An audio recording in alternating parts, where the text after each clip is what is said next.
Hello students, BA part first का जो second paper है गृह विज्ञान गृह प्रबंध, होम साइंस का गृह विज्ञान का सेकंड पेपर गृह प्रबंध में मैं डॉक्टर गुंजन भट्ट आप लोगों की जो गृह व्यवस्था के उत्प्रेरक का अपना टॉपिक चल रहा था, अब हम उसके अंतिम चरण में आ गए हैं।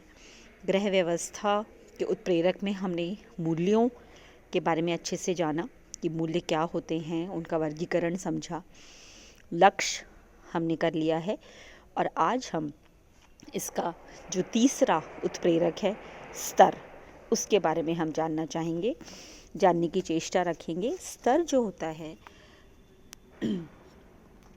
स्तर एज़ कंपेयर टू मूल्य और लक्ष्य ज़्यादा टेंजिबल होता है, ज़्यादा इसको हम समझ सकते हैं। ये इसकी उत्पत्ति मूल्यों से ही होती है। स्तर जैसे कि हम कहते हैं, हम कई बात में कहते हैं कि उसका पढ़ाई का स्तर ऐसा है, उसका जीवन यापन का स्तर ऐसा है, उसका बात करने का स्तर ऐसा है। आप अक्सर इन शब्दों का इस्तेमाल करते हैं, उसको बात करने का स्टैंडर्ड ख़राब है या अच्छा है।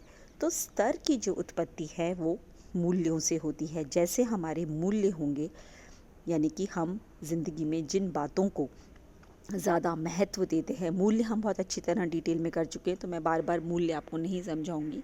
तो जिन बातों को हम अच्छी तरह से महत्व देते हैं, जो हमारे मूल्य होते हैं, उन्हीं के अकॉर्डिंग हमारे स्तर हो जाता है। चाहे वो जीवन का स्तर ही बोलेंगे, उसी में पढ़ाई, बात, व्यवहार, रहन सहन का स्तर, ये सारा हमारे मूल्यों पे डिपेंड करता है। हम जिन मूल्यों को जीवन में अधिक महत्व देते हैं, उसके हिसाब से हमारे स्तर हो जाते हैं।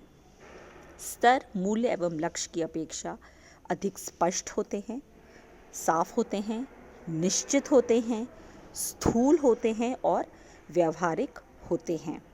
यानी कि अगर हम सरल भाषा में कहें तो किसी का भी स्तर कैसा है, ये उस व्यक्ति के घर जाकर के उससे बातचीत करके हम अंदाज़ा लगा सकते हैं कि इसका आर्थिक स्तर, रहन सहन का स्तर, पढ़ाई लिखाई का स्तर, दिमागी स्तर कैसा है, ये हम अंदाज़ लगा सकते हैं। जबकि आप किसी से बातचीत करके उसके जीवन के क्या लक्ष्य हैं एकदम से पता नहीं लगा सकते। किसी के घर जाके हमें उनके लक्ष्यों के बारे में या उनके मूल्यों के बारे में पता नहीं चलता, लेकिन एक ही नज़र में हम उनके स्तर को जान सकते हैं। तो किसी भी व्यक्ति के मूल्य एवं लक्ष्य का तो केवल अनुमान लगाया जा सकता है, जबकि स्तर का निरीक्षण भी किया जा सकता है। ये हमारे जीवन में आदत के रूप में विकसित हो जाते हैं और हम उन्हें बिना किसी सोच या विचार के मान्यता भी दे देते हैं। परंपरागत स्तर इसी स्तर के होते हैं जिन्हें हम पीढ़ी दर पीढ़ी आगे देते जाते हैं और जो पीढ़ी आने वाली पीढ़ी है वो भी उसे सहर्ष बिना कोई कॉन्शियस एफर्ट करे स्वीकार कर लेती है। कुछ स्तर ऐसे भी होते हैं जिन्हें केवल एक ही क्षेत्र या स्थिति में प्रयुक्त किया जा सकता है, जैसे आवास, भोजन, परिधान, शिक्षा, गृह सज्जा। ये कुछ ऐसे स्तर हैं जिन्हें हम एक ही क्षेत्र में या एक ही स्थिति में प्रयुक्त करते हैं। कुछ जो विशिष्ट स्तर होते हैं वो सामूहिक रूप से रहन सहन का स्तर उन्हें कहा जाता है। कुछ अत्यंत स्पष्ट होते हैं, जबकि कुछ स्तर को मापने के मापदंड को तय करना मुश्किल हो जाता है। इसको हम कई बार कह देते हैं ये औसत है, ये मध्यम है, ये उच्च है, इस तरह से हम उसको अलग अलग प्रयुक्त करते हैं। तो स्तर के बारे में ये कुछ परिभाषाएं हैं। अब उन परिभाषाओं को जानते हैं। एक वैज्ञानिक हैं कपूर, उन्होंने स्तर को इस तरह से परिभाषित किया है कि वे कहते हैं कि प्रत्येक कार्य के लिए लक्ष्य को निर्धारित करते हैं। हम आंतरिक रूप से सोचते हैं कि हमें इससे कितना अधिकतम संतुष्टि मिलेगी तथा बाहरी रूप से हम इसके अधिकतम सहयोग द्वारा अपने जीवन की योजनाओं को समझते हैं। ये कपूर ने स्तर की परिभाषा दी है। We set a standard for each kind of activity determined intrinsically by what we think will provide maximum satisfaction for it, and extrinsically by what we believe will make the maximum contribution to realization of our plans. यानी कि हम एक स्तर, जब हम वो जो हमारा स्तर को हम प्राप्त करते हैं, जब हम उसी स्तर से रहन सहन या शिक्षा का स्तर है, तो हमको एक सेटिस्फैक्शन या संतुष्टि का आभास होता है।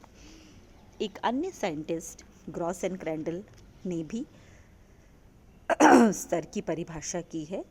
उनके अनुसार ग्रह व्यवस्था से संबंधित अधिकतम स्तरों को जीवन को सहने योग्य बनाने हेतु आवश्यकता समझी जाने वाली स्थितियों को मानसिक चित्र के रूप में परिभाषित किया जा सकता है। मैं फिर से रिपीट करूँगी, ग्रह व्यवस्था से संबंधित अधिकतम स्तर जो होते हैं उनको जीवन को रहने योग्य बनाने हेतु आवश्यकता समझी जाने वाली स्थितियों को मानसिक चित्र के रूप में परिभाषित किया जा सकता है। हम यानी कि मानसिक एक चित्र बना सकते हैं। हम मूल्यों का ऐसा मानसिक चित्र नहीं बना सकते हम, लेकिन स्तरों का एक ऐसा मानसिक चित्र बना सकते हैं और एक उसको मानसिक स्थिति के रूप में, चित्र के रूप में परिभाषित किया जा सकता है। एक अन्य बहुत महत्वपूर्ण वैज्ञानिक है निकल और डॉर्सी। उन्होंने भी स्तर की परिभाषा करी है।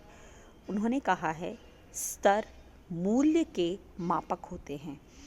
ये सबसे होते हैं जिनकी उत्पत्ति हमारे मूल्यों से होती है तथा यह हमारी किसी वस्तु में रुचियों की मात्रा एवं उनके प्रकार को निर्धारित करती हैं कि इनसे हमें कितना संतोष प्राप्त होगा।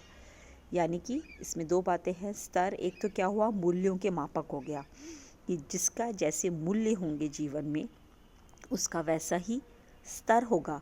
मैं छोटा सा एग्जाम्पल आपको यहाँ दूंगी। जैसे यदि किसी परिवार में अधिक मूल्य वो उच्च शिक्षा को देते हैं तो उनकी जो भी आय है, आएगी, जो भी उनकी टोटल इनकम है उसका वो सबसे अधिक हिस्सा शिक्षा पे खर्च करेंगे।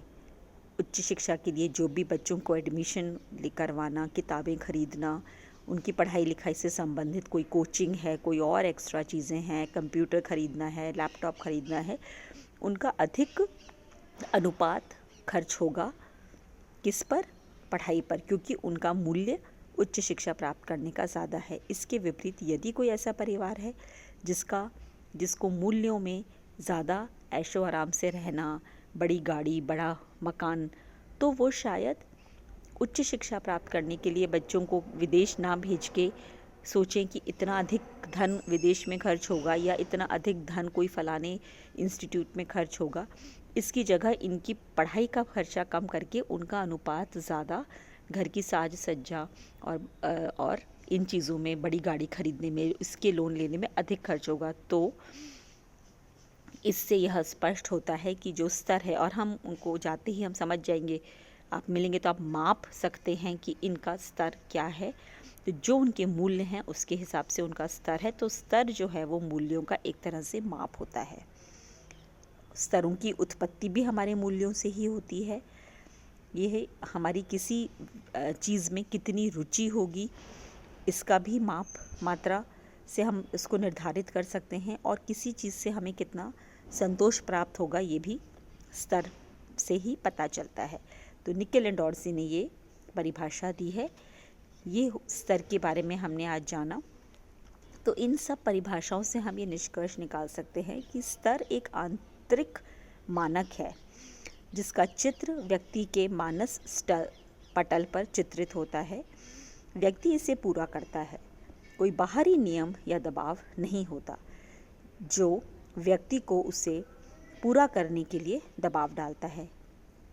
वो उसका खुद का स्टैंडर्ड है, तो वो अपना खुद का उसका मूल्य है, तो वो उसे अपना पूरा करना चाहेगा, खुद के ही अपने सेल्फ मोटिवेटेड रहेगा।